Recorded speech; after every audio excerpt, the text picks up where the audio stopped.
मैंने उनको कुछ नहीं बताया था। और मुझे लगता है कि एक डिवीजन भी क्रिएट होता है जब आप ये दिखाते हो कि आप कुछ अलग कर रहे हो, तो वो आपको अलग देखने भी लगते हैं। तो मैंने कभी वो अलग आने ही नहीं दिया जब तक उन्होंने मुझे उस चीज़ के लिए पूछना शुरू नहीं किया। तब तक I was very normal with them कि जैसे आप ऐसे मैं, हम कुछ अलग नहीं करें, हम एक जैसे हैं दोनों। और दूसरा, आपने कहा पढ़ाई में मैं कुछ खास थी नहीं, I was an average student, क्योंकि मैं कथाओं का काम इतना कर रही थी कि मैं 2 काम एक साथ नहीं कर सकती थी। तो मेरे पिता ने बस मुझे एक ही चीज़ कही थी कि बेटा फेल नहीं होना बस आप फेल मत हो आप, क्योंकि मुझे पता है मेहनत कर रहे हो आप, यहाँ बहुत काम कर रहे हो, बट आई वुड वांट आप एक प्रॉपर एजुकेशन लो।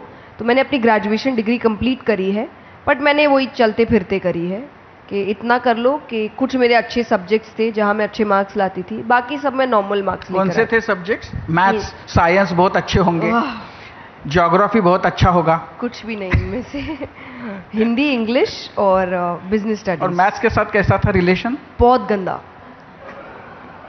मतलब गंदा नहीं, बहुत गंदा।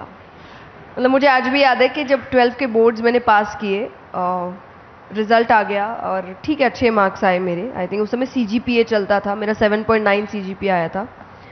और उसके बाद मेरे जो ट्यूटर थे जो मुझे मैथ्स पढ़ाते थे, उन्होंने मुझे बड़ा अच्छा हैम्पर दिया था, जस्ट टू से कि बेटा मुझे लगा था तुम फेल ही होने वाली हो, पर मैं तुम्हारा कॉन्फिडेंस ख़त्म नहीं करना चाहता था। पर जब मैं तुम्हें पढ़ा रहा था मुझे लगा नहीं था ये बच्ची पास हो जाएगी तो ये हालत थी मेरी। मैथ्स, अकाउंट्स, मुझे ये सब चीज़ कभी पसंद नहीं आए और आज तक मुझे समझ नहीं आता इन चीज़ों के बारे में। आपके पॉडकास्ट और आपके प्रवचन और ये बहुत पॉपुलर है, मतलब लाखों में उसके